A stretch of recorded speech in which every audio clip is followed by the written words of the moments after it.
Sure. in mind. You have had an opportunity to I've looked at these, sure. Yeah, and we're not going to take them in particular order Okay, there fine. or something like that, but I'd really like to start out with a question that's not on there.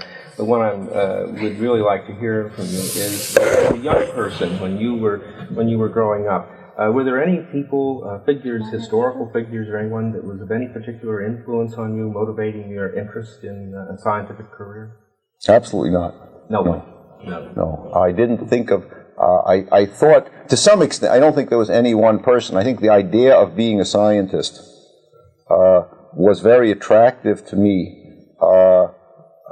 as an immigrant, as someone isolated from mainstream culture, isolated socially from kids my own age, originally by things like clothing, language, and then later the habits and the other habits learned in childhood.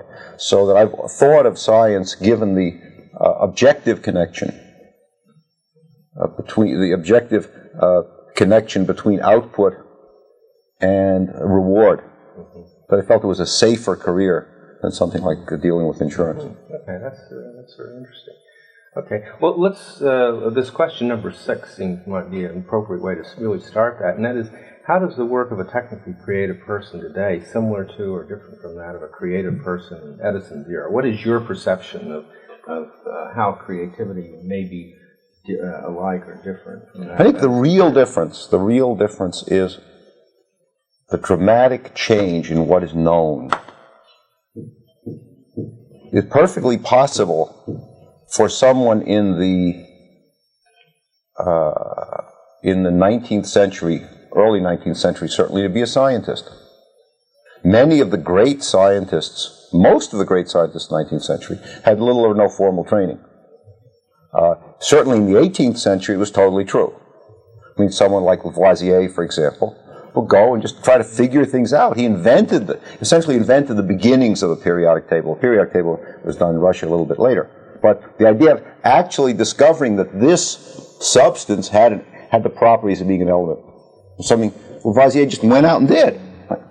Didn't go to school and get a master's degree and get an NSF application and so forth.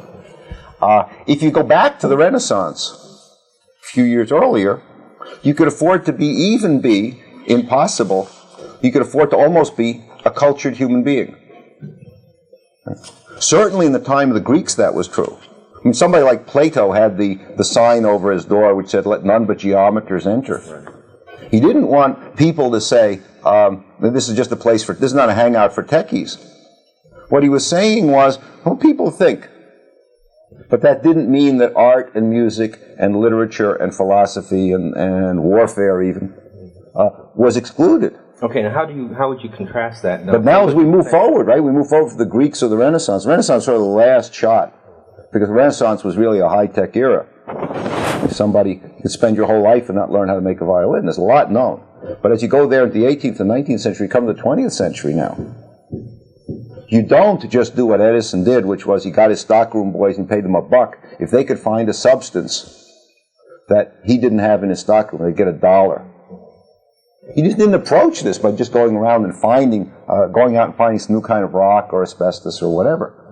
I mean, when you think about the samples we use in some of our transistors, what you actually have on that piece of semiconductor is many as 100 sandwiches of compounds of chemical compounds of different crystalline structure, perhaps a few angstroms apart. Angstrom is a fraction of a wavelength of light. I mean, just a couple of layers of atoms of one kind, then a couple of layers of another kind.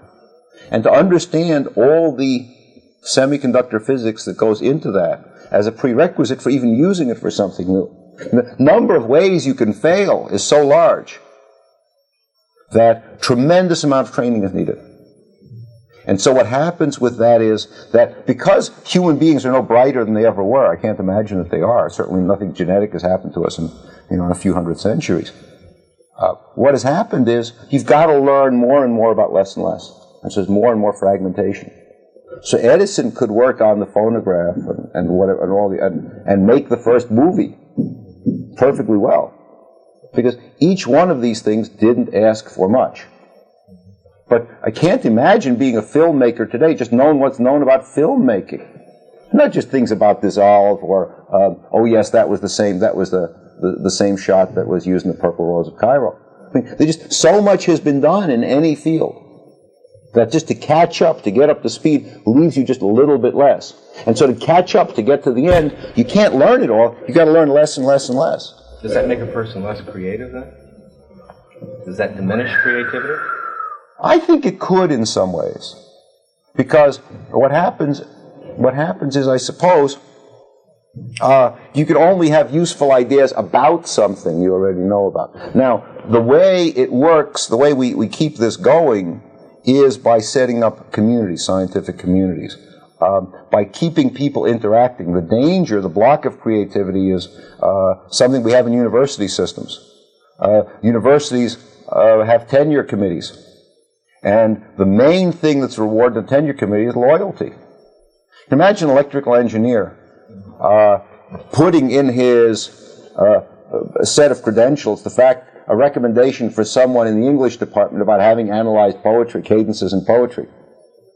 He said, what is this cat wasting his time over there for? I mean, if the guy is already, if you get out the other side, right, if you're a university professor, you've already won a Nobel Prize, then all these things are pardonable eccentricities. But the same behavior in different people is treated differently in our society, as you well know. But on the tenure track, on the way in, you better not move too far away from where you are. And that's in part because the stuff itself is so hard, and because the other people in the department can barely understand what this new member of the department knows. So we have to focus in, and that does, to some extent, disturb creativity. Okay, and in the case of, say, electrical engineering or something like this, if you go to the IEEE, there's many different sections within within the community. Of course. And we had this, when people used to be physicians, you could be a physician. Then you'd specialize in ear, nose, and throat, eye, ear, nose, and throat. And then there are ophthalmologists. There's a building in Boston of retina specialists. Entire 3 floors in this building, people who work on nothing but the human retina. And they specialize within that group, so that if you have a case about shriveled retinas, for example, as opposed to something else in elderly people, you better go see Charlie, because he had an interesting case like this last week, and we specialize. And so now if this particular person has an idea about how to take out an appendix, how does he ever get there? Suggesting that specialization may, in fact... It may. The point is, because the reason I say it may is because I don't know enough about creativity to be sure. I think being narrowing one's focus might very well make people less creative. I don't know. Maybe you have the illusion of creativity if you allow yourself mistakes over a broad range. The thing is, creativity... there you go, Julia. Thank you. Oh, it's very kind of you. Thank you. The problem is that part of creativity is, in fact, the willingness to make mistakes. The trouble is that as we make life more and more complex, the opportunity for mistakes also grows. I mean, it's hard for Edison making a light bulb to make very many mistakes. Because what you do is, Isaac Newton invented the light bulb as electric light, as many of you don't know. Right? Isaac Newton made the first electric light. He took a battery and a piece of wire, turned out all the lights, heated it till it glowed, and he could see his hand. Right? So now, what Edison had to do was you put this piece of wire, you get it, and you keep it from burning up. Well, you take out the air and you do various other things, and then Steinmetz, others, made it better. But the point was you try various things, and you try everything in the world. Right? You have a list of things, and you try them all. Well, but if you now want to make a transistor out of these layers of semiconductor, there are tens of thousands of compounds. There are billions of ways of heating that surface so that you get different interfaces. And the search space is just so large that you don't bump into things with anything like the possibility.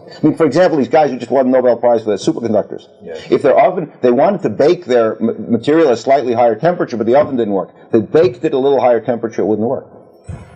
And they never would have found it. So that in that particular case, the limitations of the equipment they had helped to... It was an accident, they got into it. But the point is, I merely said, maybe somebody would have found it later. The problem is that the opportunity for mistakes are so large. So that the blunderer has to, is somewhat penalized. Now maybe that makes people less creative or makes them careful. I don't know. But the point is, I don't know enough to say for sure. And I think specialization which does increase the possibilities, does increase the opportunities for failure, and narrows the range over which you're sure to do things, may in fact give you problems. The other part of it is, the other thing is that given the training,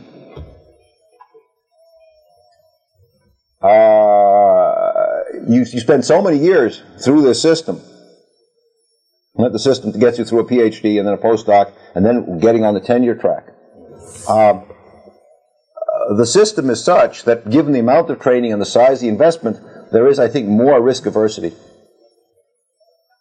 So that also must, all those things. What do you mean by that? Well, the chance, if you don't get a good, if in fact you decide to do something risky for your PhD, you don't get your degree. If you decide, well, I'll do my thesis, but now if I do my thesis and I go in this postdoc, but if I don't do a project which at the end of 2 years is guaranteed to get me 3 publications, I won't be able to get a job at Rutgers or Princeton or something. Okay. And if I get my job at Rutgers or Princeton and I trip before I get tenure, I'll never have a chance to do these other things. And by the time you get tenure, and then all of a sudden now you've already got a contract and you've got a postdoc and 2 graduate students. And if I start going over here and deciding to work on butterflies instead of nuclear magnetic resonance, what's going to happen to my poor graduate students? So the investment ties people down. And do you think there's also a conceptual investment that's there as well? I mean, that you've already had a lot of experience that you really Well, it's a feeding thing. It's the things you become comfortable with. You train so hard and you do so much of it, right? So that also is a way of Well, I would imagine so. I mean, think about when there was this one guy. I mean, I don't remember this guy's name because I don't have a television, so I don't watch. But there was this one professional football player who decided to be a baseball player instead, or something. Yes. And I mean, who read a sports page every couple of years, or an article on a sports page, just because of sociology involved. I heard of this guy. I mean, if there's something in that part of the newspaper gets to me, it's an enormous event. And here we have somebody who says, I'm an athlete. I have a choice between 2 sports. My God, you're 22 years old. How can your life is almost over? How at the age of 22 you still have the guts, or however old this guy was, at the age of 22, to pick baseball instead of football? I mean, just too late in your life. You should have done that at 17. How can you? Irresponsible. It's essentially a midlife or late life crisis to have changed at that point, right? But that's what we're talking about, training and specialization. So if nobody's allowed to change, where are we? Do you think this is a good thing or a bad thing? Do you think we're better off or having more problems now than, say, in Edison's time? Is the world better? Oh, no, the world is a lot better. The world is a lot better. Fewer, people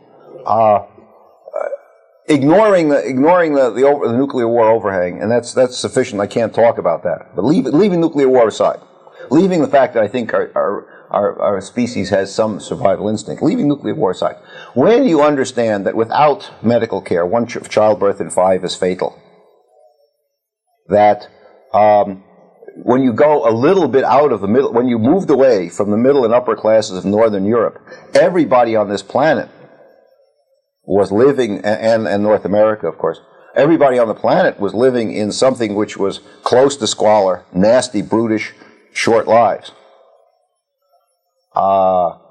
You've got to say that to at least some extent, like famine, global famines on the world, that we talk about, the famines we talk about in East Africa, for example, are minute compared to what existed in India before they became self-sufficient in food as they are now.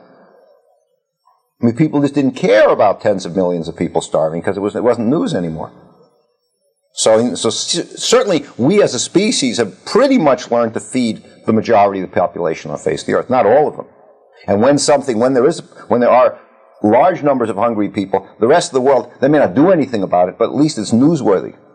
Years ago, starving was, talk about the starving Chinese, well, sure, So like it was a law of nature. Specialization. I attribute it to the increase in technology. And by technology, I mean, I borrow the words from John Kenneth Galbraith, which is, technology is the application of organized knowledge.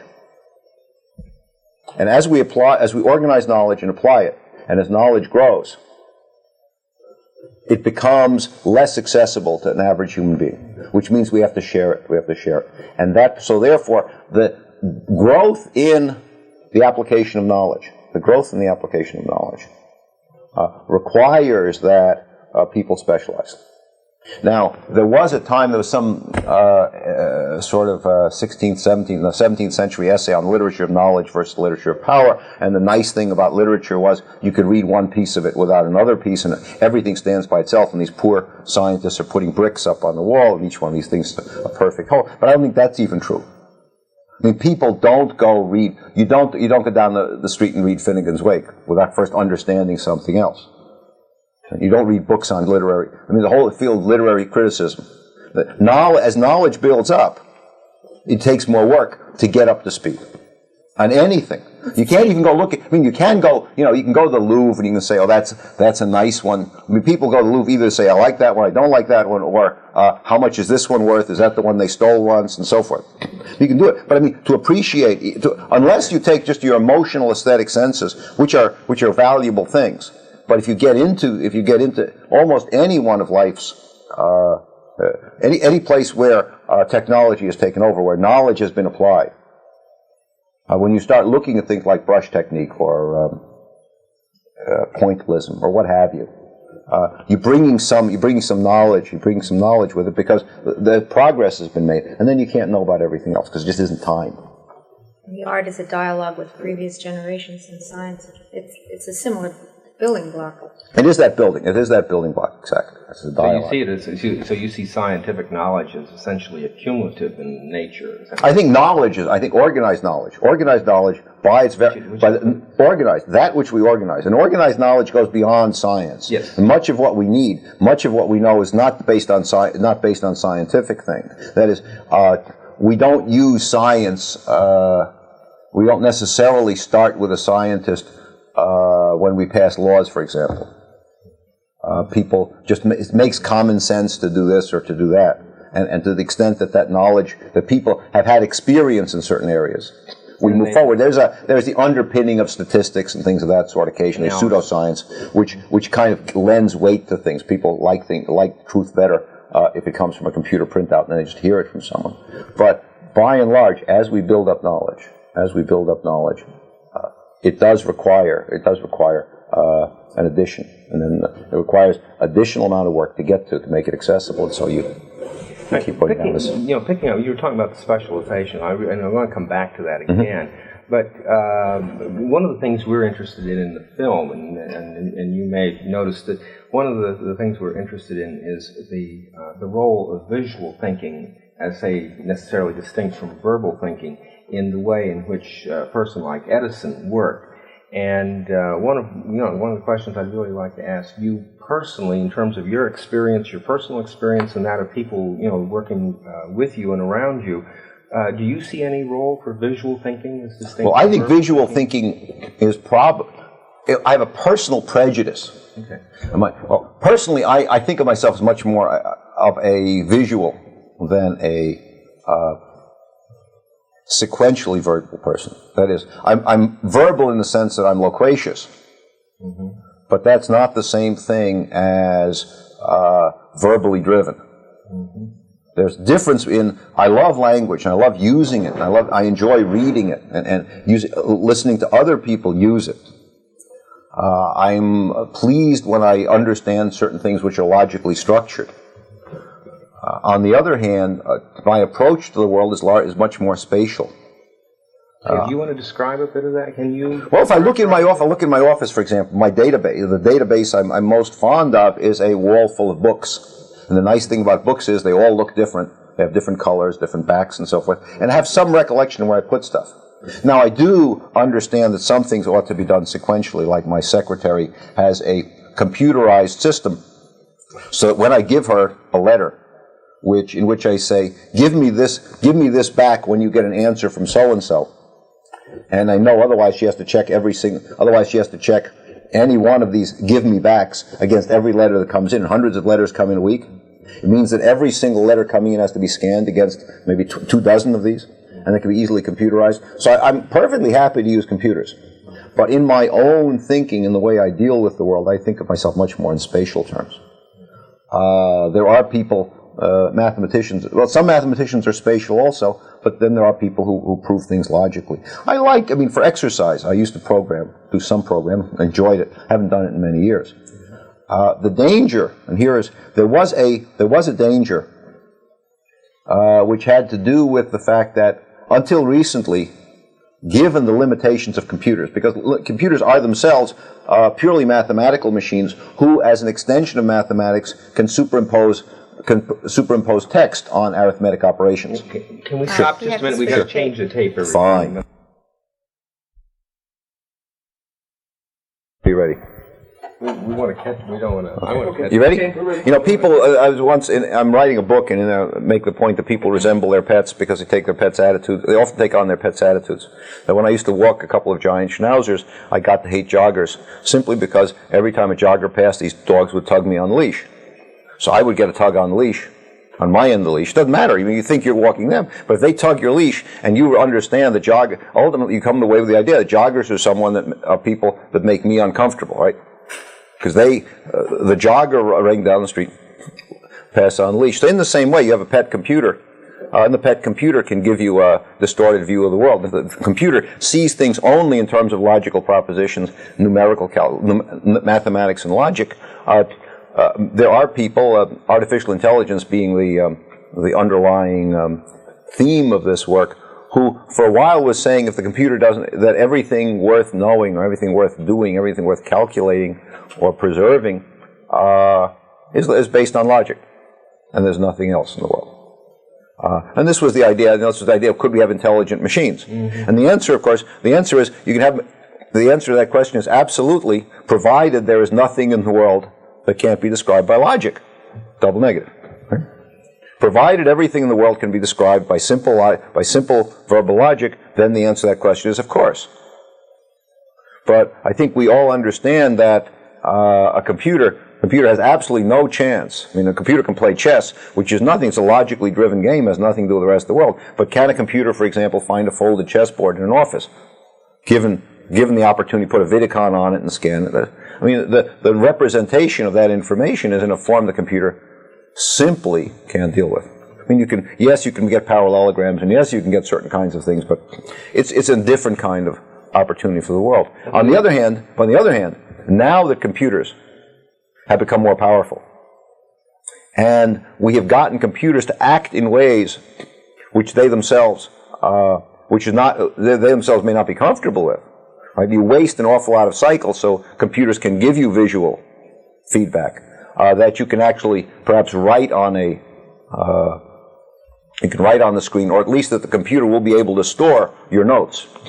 So if you now, in terms of progress, you're writing on a piece of paper. Now, it's an unfortunate size. It doesn't fit well into a filing cabinet. It's yellow. Your secretary may not be able to read your handwriting. What do you do with it? Well, in a computerized world, if there was a machine which just eats your piece of paper, bring it up on a screen anytime you want it in that form, and you could, using a mouse or a light pen or talking, add text in between, the kinds of sketches you make, the little notes, or it may be that you even want to take a frame from this picture and say next time get him to pull the back of his vest down, whatever, and bring all that kind of media together. Then you can bring spatial thinking back into your life.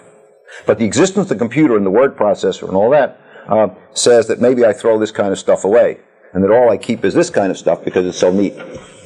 Right? The first one of these pages, this one here. Okay. But as we get laser printers, they begin to look like that. So at least you get type fonts, and from type fonts you can get ultimately to stuff like this, because this is really the way the human brain thinks, right? Because after all, the brain is right. Where is the brain after all? Right? Behind your eyes. Behind your eyes, exactly. Because that's the most important. That's the most important place. Most important place in your body, right? Because you got to get that stuff connected. Your brain is right behind your eyeballs, right? And so that's where it has to be. And so that spatial kind of thinking is very important. Can you describe more of it in terms of your own scientific work? Now, obviously, you're not going to elaborate to us, a highly. I mean, did I? But can you? Well, what I do is, scientific. Do I use it in my scientific thinking? Not in ways I can easily explain. And this is back to the same paradox, you see, which is to say that ultimately, if we go back to being trapped in language, Right? If I'm only allowed to talk about the things I can prove and define, like love and truth and so forth, well, you have to leave love well, because what the heck, what do you mean sexual attraction? Do you mean your kitty? I mean, what do you mean? Come on, do you really believe that? I mean, aren't we just talking about habit?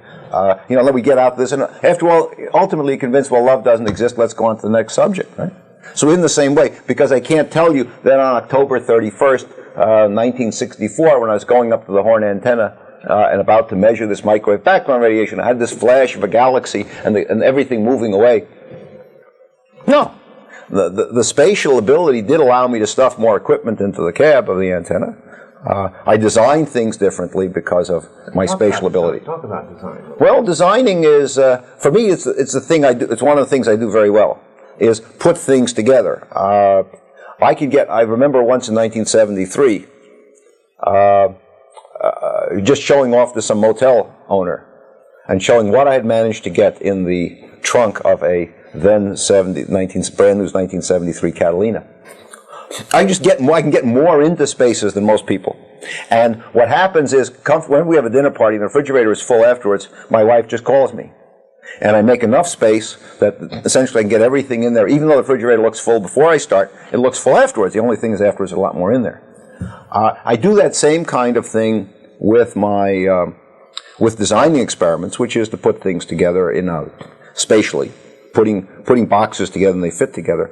In addition, though, I carry this over to other parts of my life, fitting slots of time together, fitting people and their skills, making use of opportunities, because I see them fitting in one way or another. I have this sword fighting book written by Miyamoto Musashi, I think in the 14th century, some such thing, 15th, called The Book of Five Rings. And in there he has a wonderful line. It's all in beautiful poetry, and talks about the way of the strategist is the way of the foreman carpenter. The foreman carpenter uses the wood which is strong but not beautiful for the hidden beams, the wood which is beautiful but not strong for the lintels, and the wood which is beautiful and strong for the exposed beams. It goes blah, blah, blah, goes on and on and on. And then you ask yourself, well, what's it got to do with strategy? And the answer simply is that strategy is, in fact, like carpentry. That no two people are alike, no two situations are alike, and the great strategist is able to take those things which exist, and use them to his advantage. I mean, as von Clausewitz, and then as the German general staff knew better than anybody, you put your tired troops in the middle because they'd be too tired to run. Right? They're not going to have to move. And what you want them to be there. They were there this morning, they're going to be at the end of the day. So they always made sure the troops in the middle of the line were a little tired. And when you're thinking of that, you think of it immediately in spatial terms. Well, you think of those as pieces. I mean, it's a different kind of space. You envision these things. I mean, after all, how else do you do it? I mean, it's visualizing in a funny kind of way.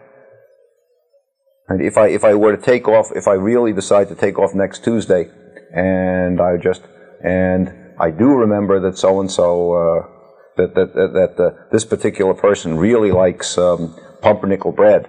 So if I get him to go into New York in my stead and by hinting, well, you can go to a bakery on the way. Actually, I'm talking about myself because I will go to New York just to get good pumpernickel. You can use that person's desire for bread as a way of clearing your schedule. There are a lot of steps in between. Now, some of them, it's a quasi-logical kind of process. I mean, in the sense that if I take the Tupperware out of the refrigerator and combine the remains of the salad with this half of head of lettuce, which will also fit in there, and the next time they make a salad, they have to cut the lettuce up anyway. I can put it back in there. Those are if A then B kinds of statement. There are pattern action, right? In the sense that much of logic, if A then B, is a pattern action statement.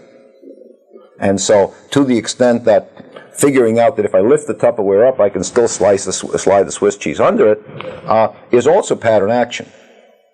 Some of it is verbal and some is spatial, but words are a token for ideas. So I don't think you separate the two, but I don't think all the time logically. I don't think sequentially. I know I have a friend who skis so dreadfully. The only way anybody could ski as badly as he does is by remembering everything the instructor says. He says, now I have to lift my shoulder, coming into the turn, lift my right leg, turn the left knee inward, and so forth. And as long as he remembers to do each one of these things and says it at the right moment, he's guaranteed to fail. But there are people who can't get out of that instruction book mentality. It isn't an either or. It's what you really have to do is integrate that instruction book, integrate those things with the whole. Do you see certain patterns of certain images that you feel more comfortable with than others, that you find yourself with greater facility or utilizing more effectively? I mean, do I see there's some things I can do better than others? I'm not terribly good. In terms of this fitting and imagery and visual thinking, I mean, are there? I don't separate them. I can't. Do you see any kind of favorite forms that some way? No, I can't say that I do. I can't say do I. One treats most things as in this same way, whether it's time, attractiveness, risk. Temperature, it doesn't matter. Whatever the item is, you fit them in the integrated whole. I don't think we separate. I don't think I necessarily separate things out that way. But you have a word that you used in characterizing this right off, and you carried it from one area into another, and that was fitting or packing. Mm-hmm. I mean, that was the way you characterized a certain kind of strength or capability that you felt you had visually, right. And you carried it really from a very clearly visual situation and packing the trunk of your car, packing the refrigerator, to something a bit more abstract in the sense of fitting time together and fitting skills and people together. So you had this you were using at least a metaphor of this packing. Sure, right, but in some cases it's spatial objects, some cases it's time, in other cases it's whatever the characteristic happens to be. But the feature that you linked them together was packing or fitting. Yes, which is to say that the matching of properties. But I mean, so you can do the same thing temporally or socially, given the opportunity to do something else. But your own abstraction was this kind of matching, fitting, packing. I mean, that was the way. That's one thing. That is the use. It is the thing I'm able to do with it now. In order to do that, I suppose one thing that you have to be able to do is mentally manipulate, which is you have to see the Tupperware on top of the Swiss cheese, or you have to understand you can turn it on its side. What about pre-visualizing? Yes. Yeah. What about analogy? Do you see analogies in that? I mean, in a certain sense, you were making an analogy when you did that. I mean, sure. Do you see yourself in your own work working from analogies? I use analogies to describe things. Ultimately, now we're getting onto intellectual discussion. I think in some sense that analogy is part of the toolkit. Right? We have experience with certain kinds of things, right? I mean, I've never seen your sweater, but it reminds me of other people who might wear them and tells me something about yourself and so forth. So that is in some sense, even that's a very weak analog, right? And say, well, sweaters are a pretty tight class of things. But I'm saying you wear a sweater and so wears a sweater, so therefore you may have common characteristics. So there is this kind of analog, even in very weak terms. In much more, and then there could be many more general analogies, like the one of carpentry and strategy. So what you're trying to do, and what we always do, right? We always do in the world, the thing that's a miracle, is that in this incredible search space, that we actually ever find our way anywhere. Well, how did you make the connection between this background interference and the Big Bang Theory? How did I make that connection? Oh, that was certainly not a brilliant leap of insight. I just talked to a friend.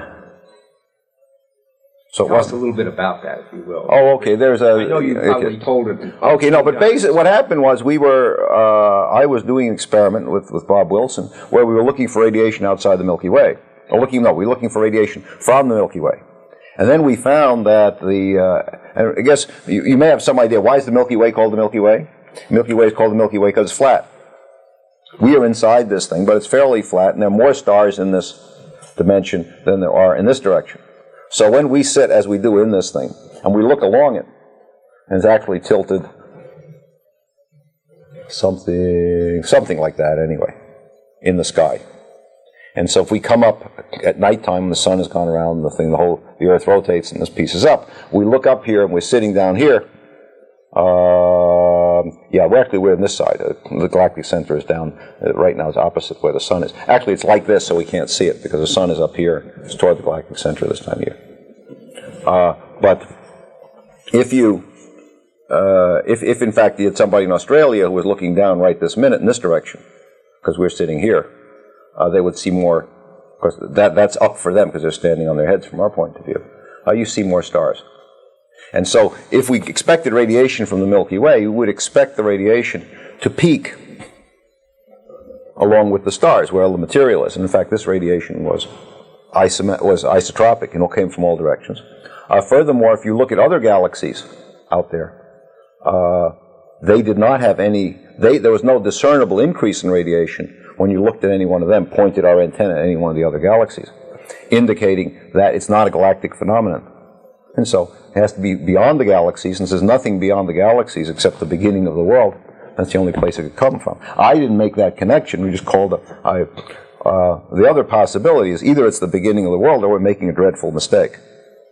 And so the solution was we figured out by that time we hadn't been making, probably were making a mistake, but we didn't want to throw the idea away.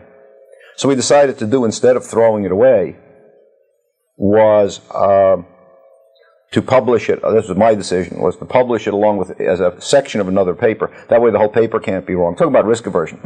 Right? You want to publish the result. Strategy, exactly. You publish part of it.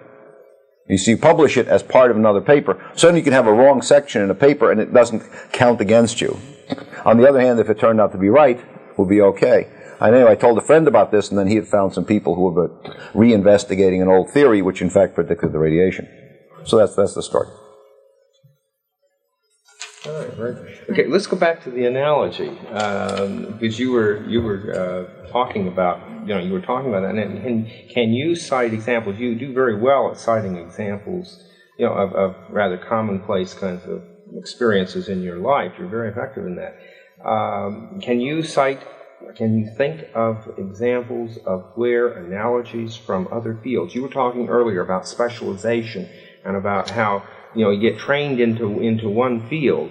Can you think of ways that areas outside of your specialization, still within the technical fields, but areas outside of your particular specializations, where you drew upon models or made analogies that were helpful for you in thinking through a problem or in designing something?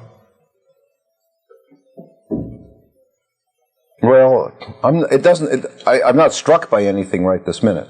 I try to work in a lot of different, given in my present job, of course, I have ceramicists and economists, physicists, electrical engineers, chemical engineers. I even have one MD who does blood samples from turtles that wash up on the beach as we're studying the molecular structure of hemoglobin, mathematicians, statisticians, human factors people of various kinds, in addition to computer scientists, and the list goes on, so that in some sense, in order for me to deal with these people, help plan their work, and understand it well enough to, more than the superficial level, I often find myself carrying that which I know into the unknown, which is another part of learning. In my case, it comes a little bit closer. Occasionally, for example, one example I did last night has to do with the Karmakar programming algorithm for linear programming. And that's an example of a hot new mathematical topic. And the way I explain it to myself is, suppose you had a piece of land, it's flat, tilted, and what you want to do is find the highest point on your property so you can build a tower. Well, if you take a piece of flat land, now think this is a topographic map, so all the lines are drawn on it. But you know that this piece here you can't build on because you don't own it. This is in another town, or this is on the other side of a road. What you then do is you develop a convex polygon. Well, it's convex simply because every time you turn over a corner, the corner's still out. But the other thing you convince yourself is in a convex polygon, and this is on a side of a hill, the highest point is always going to be on one of the corners. So IBM, about 40 years ago, came across with something called the simplex method, which is you just go along, to find the highest point, just go along the corners till you come to the highest one. Now, in 2 dimensions, it's trivial, and that's what you would do it. If you'd want to do it in 1,000 dimensions, the number of these bumps on the outside is enormous, and it takes a long time to search. The thing about the higher the dimensionality, the more outside there is relative to the inside. And think about the periphery of a sheet of paper as opposed to the outside of a sphere. There's a lot more surface, and if you get into this, you really have to think in terms of hyperplanes, and so I don't understand it, but basically it just amounts to the fact a lot of outside, and it's very hard to stay on the inside, but the distance inside is short. So what Karmakar did was found a way of going through the inside to the highest point. Get inside and you just go uphill. I've made it shorter, but basically that's my explanation of the Karmakar linear programming algorithm. Some people think it's cute. But basically, I don't understand. That's not to say I understand linear programming, but it's a way of me understanding it well enough that I can explain it to other people.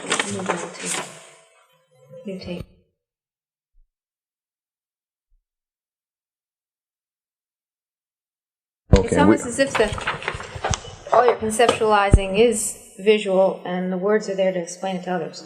That's what I'm watching. Sure, sure. I love. Well, the words. I love the way you're picking things up and demonstrating. I wish we brought. I mean, you talk about spatial thinking and visual thinking and so on. I mean, and again, your explanations are within there. And with that. Yeah, I like props. I like using. A few more here. No, but that fits with your spatial kind of orientation. Not everybody is spatially oriented. Well, some people don't allow themselves to. I know there's tape is running. We won't bother with it. But there is this question of people using their hands. And there were 3 executives. Remember, there were 3 executives in a formal seminar, and 2 of them were obviously very staid types and sat there very quietly. And the third one, who wanted to be, his hand kept going up, and he knew that was not the model that one wants to show of the great corporate chieftain. You don't want people to go like this, although Lee Iacocca presumably has a different model, and in some sense it may well be a better model or a more believable model. But the idea of the very, very cool person, something this guy had a little trouble with. Right? Not everybody does it. Maybe not everybody allows themselves to. I'm not sure people are as different as culture makes them. Well, let's talk about that. How you brought up culture, and that's a term we're concerned with. Can you see? Let's stay with the visual. Come back to the culture a minute. Let's stay with the visual and see. Do you see any? I mean, you see yourself carrying ideas either by analogy or by direct information. I'm less concerned about the direct information than I am about by analogy. As you're working among many different projects, I mean, you're kind of overseeing them, and you have to keep something. You have to keep a perspective. But do you find yourself informed by something that is going on in a project that is over here? And then when you are talking with someone that's working on a very different project, do you find yourself sometimes falling back to maybe an analogy? Well, you certainly do, and you certainly will use the things that you know about for metaphor, and to some greater extent because you happen to be familiar with the field. But there are very often, I would say, what happens more than that even are that there are similar underlying principles very often. It is certainly good to have technical training, laws of physics, and the ability to discipline yourself to think of things in a structured way is helpful. What I actually find is the best way of learning stuff, though, is to get people into my office and get them to stand on the blackboard and make the thing simpler and simpler until I finally understand it. Because there is, after all, an underlying structure, underlying simplicity, because after the people who are doing some work, almost always, after all, just human, right? There may be some superhuman people occasionally, but most people are mere mortals. And so if they understand it, there must be something simple that other people can understand as well. There are some barriers to that, and the most important one, of course, is just the intimidation that we all learn in school. Thinking about culture for a minute, that people are intimidated in school, and anybody except jerks all feel themselves overrated. They all think, well, the people around me are a little brighter than I am, and they get things a little faster than I do, and the only way I can keep up is to keep my head down and don't ask the dumb questions, because they all understand because they're not asking questions, so I better not ask a question either, because they're all smarter than I am. right? And sure, and if I ever, and the reason is, and the only things I understand a lot of stuff, but the stuff I understand myself is easy stuff. In fact, it's so easy for other people that when I explain it and I leave out parts of the explanation, they don't ask questions. That's why they're getting it so fast, right? And so that's life. Beautiful. That's life. Do you think there's an underlying simplicity across to other aspects of the culture that's the same? Well, I hope it is. I mean, if we go cross culture, I mean, I do some kinetic. I started some years ago, starting kinetic sculpture. The way it started was I did repair. I have a friend who's an artist, and I started doing repairs. But as soon as I started doing repairs, I didn't like some of the cases. I didn't like the object anymore, and so we started doing new things. So we've done a few pieces. We'll get them in occasional shows, various things, and even had one written up in the New York Times. And the guy was on once, just because it was in the Connecticut section of the New York Times, so it wasn't really the New York Times, but whatever. Being able to interact with other parts of culture, as human beings, is I think is important. Is important for any human being. I think there is a gap, and I'm ashamed to say I can't think of her name. I was going to say Hortense Kalischer. It's a totally different person. Cynthia Ozick, the writer. Cynthia Ozick is okay. Wrote an article. It was on the third page of the book review, New York Times, maybe a month ago, talking about. She was saying something I thought was important. She was debunking this idea of C.P. Snow's, which is that there are of the two cultures. Because after all, she says there are multiple cultures. No, there are no two cultures. I mean, certainly, certain biophysicists have little to do with psychologists, and that's even closer. That's even closer, say, than say a crystallographer and a hematologist. Even though both may be understanding, in both cases, they have to understand how atoms are glued together. But they're off. And people break these things up. I mean, like the Lindy's waiter who says, "I can't tell you what time it is because it's not my station." You break things up. And so within cultures, and then within the alleged culture, you get all these breaks also, including the total lack of interest in anything having to do with technical stuff. But the fact that people feel that maybe they happen to understand one of the visual arts, and then they don't have to really understand poetry, or whatever the item happens to be. People just break apart, and this partly have to do with the specialization. It just takes a long time. Would you say this fragmentation is characteristic of our time, but not all of human history? Well, it's characteristic of recent times. Exactly, because of the try of unity that lasted, or tried to last, at least up through the Renaissance, and to some much lesser extent in the 19th century. There were, but just the sheer sheer volume, that the sheer volume which keeps going up keeps driving us further apart. So in that case, I think what we do need is a common ways of communicating, and communicating across boundaries. And the only way we can do that is on our common humanity, which is that the underlying approach to knowledge, to thinking, is the same, because we all have about the same amount of meat between our ears, and it works in the same way. You have the same aesthetic judgments. I wrote a thing recently on cosmology as art criticism. My theory is prettier than yours. Oh yeah, if you want to go next door, you can get a whole bunch of stuff. As long as you don't quote it verbatim, you can get a big thick stack of stuff. What's the name of that one? That one, actually, that was one. I'm not even sure it even got written up. Cosmology as art criticism. I gave that talk at Princeton many years ago. I think there are infinite number. There's an infinite number of tapes of talks of mine. I mean, so you wouldn't possibly want it all. But there is one. There is some stuff on cosmology as art criticism, and there's various ones. I wrote it up recently. In fact, it's written up in Italian, but there's an English translation of it, which I did a couple of years ago. So there are a number of these things. We'll look at that. But ultimately, we do use, and I think we do, in all the things we do in life, we do use our aesthetic sense as an important guide. Okay, can you be specific into some of your work as a physicist? Well, I mean, if we can be specific, but instead of talking about his arcane historical examples, let me give you one that I use a lot. My favorite example is elephants like ice cream. I mean, why are there elephants in zoos? I mean, after all, what is science? I mean, ask yourself, what is science? And to me, science is the ability to demystify the world through the application of thought, or the application of organized thinking. But you have to be somehow able to demystify the world. That's really what science does. It demystifies it. If you want to go around and say that each of you is a creature from outer space, I can't disprove it.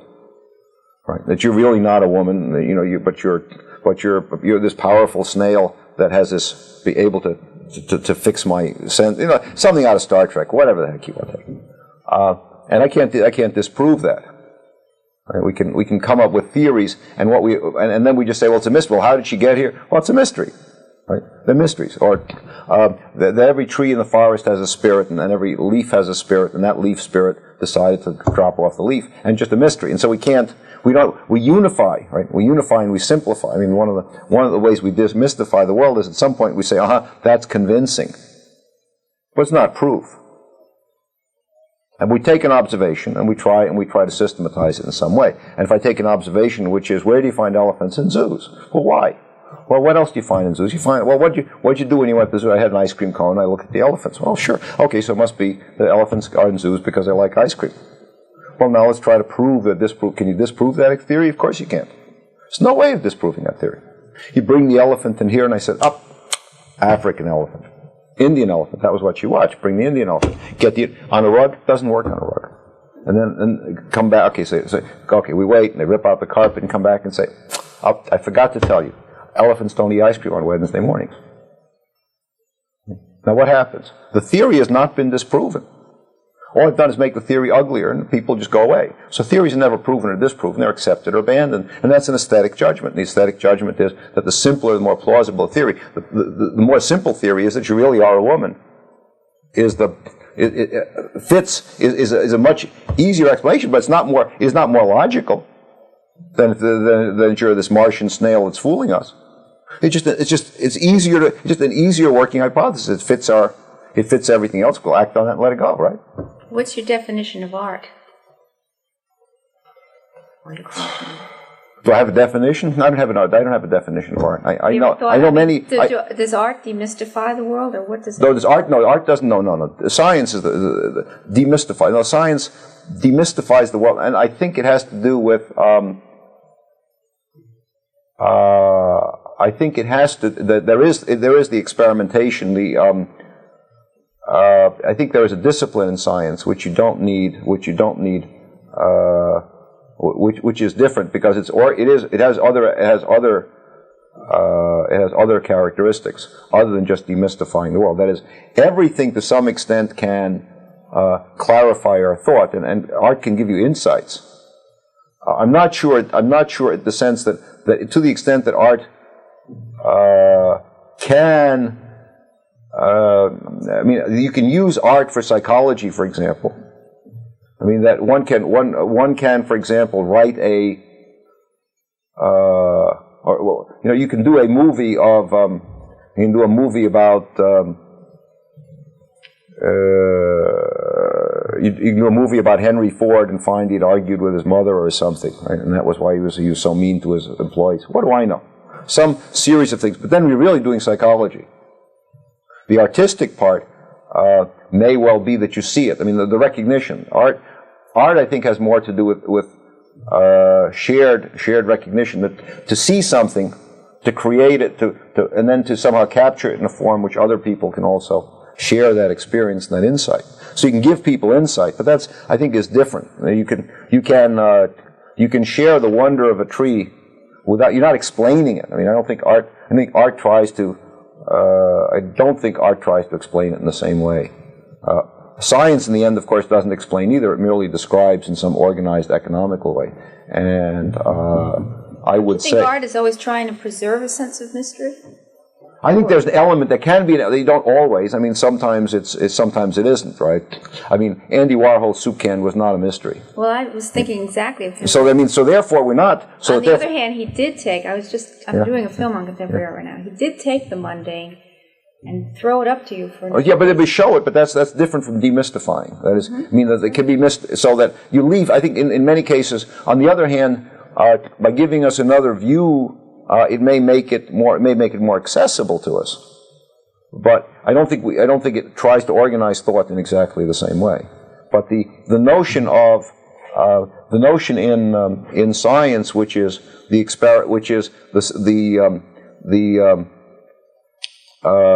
creation of a hypothesis and the testing of that hypothesis, and then the creation of another hypothesis, is the element of science, right? The hypothesis and the testing, which is something you don't have in art. That is, occasionally, there are things in art which are scientific. I mean, you might think, for example, that if you stretch a piece of canvas and treat it in a certain way, then you might be able to put oil paint on that somebody invented in the 16th century, whenever.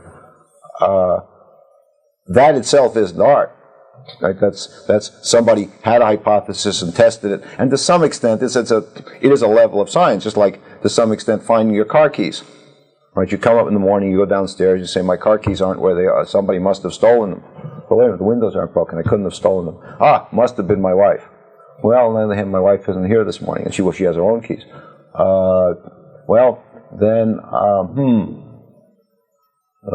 Yesterday, that's right, I went to a dinner last night, and I was wearing my other suit. Maybe they're in the pants. And you go, look. So that's hypothesis, test, hypothesis, test, hypothesis, test. And that's science. And the thing about that particular definition, there's nothing different between finding the next excited state of the J particle or finding your car keys. One is more organized, one's more disciplined, but it is that hypothesis, test, same method, and you are demystifying the world because you start this morning with a mystery. Now, it may not be finding your car key is not publishable necessarily, but it's using the same method, and that's one reason why I am sad. I think Snow is happy with the Gulf because then he can call his wife mathematically blind, which is a rude, stupid thing to say about another human being. But the smugness of the gap. I don't think that gap the gap ought to be smaller, but all the gaps between people ought to be smaller. We do them on common humanity. I mean, everybody uses science every day, in the sense that everybody makes hypotheses and tests them. And so everybody demystifies the world every single day. So science is not off by itself. Science is an activity. And even the most benighted engineer with his plastic pack of pencils occasionally does something because it's prettier. So in the strike, we're not given a scientific or an artistic training. There is this integration. Some of it having to do with club memberships. Will divide us, right? And if I go into a place, as I sometimes do, into a hippie environment with a three-piece suit on, then we understand that that's not an acceptable uniform because you're not allowed to wear a uniform. But if you're not wearing a uniform, how can anything be a uniform? Right? If you're all allowed to wear any way you want, why can't I dress this way? For example, because I happen to want to dress, and so you begin to understand how various memberships that we have. And in some cases, we need membership because science is hard, literature is hard, studying the human retina by itself is hard. So you keep getting narrower and narrower friends, but you ought to have some friends across the board, and this common humanity which unites people is an important thing. But anyway, you wanted to talk about some other stuff. Yeah, well, I think that's. You're talking about big things, and I think this art issue is a very important one. Obviously, the question is do you see ways in which the things that you're doing when you, as a physicist, the work that you were doing as a physicist, did you see any ways in which ideas from outside of physics and outside of science provided any kind of metaphors? I mean, you speak metaphorically constantly. I mean, sure. That's all we're hearing is just one metaphor after another. Really, but what else is there? I mean, but what else? But let's ask ourselves the question. I mean, after all, everything, to some extent, everything is a metaphor. If we look at it, all right, but the image of science is okay. not that science works in metaphors. I mean, that's not at least the... Well, we don't think of it. That is, what science tries to do, I mean, science would like to believe that it's dealing logically and dealing in explanations when all we really have are pretty descriptions. And where are those pretty descriptions coming from? And they come from between our ears. I mean, they come from wherever. I mean, sure, some people work hard. But what extent what? I mean, you say you're looking for things outside? Okay, specifically, can you think of ways where you were working on a problem in physics or something like that, and which upon reflection, not necessarily at the time, but that you obviously work from analogies and metaphors in which you were really struggling. There are people who do this. Working with struggling, and then something struck you about my wife and the keys or something. Well, Isaac Newton. There are stories like this. I mean, the guy who invented the bubble chamber was alleged to be sitting in a bar when the bubbles on a glass of beer came up, and he realized that in fact, if you take a liquid which would boil if it had the chance, but had nothing in it to boil, it was super pure. If there was something in there to nucleate bubbles, you'd see the bubbles, and even a tiny nuclear particle would do the same thing. So he created a bubble chamber and did some beautiful things. Nothing like that's ever happened to me that I can remember. That you're aware of. No, but I sit under apple trees sometime, and I go running, and I exercise, and very often when I come back from the exercise, then the problem gets solved. Okay. All right. Well.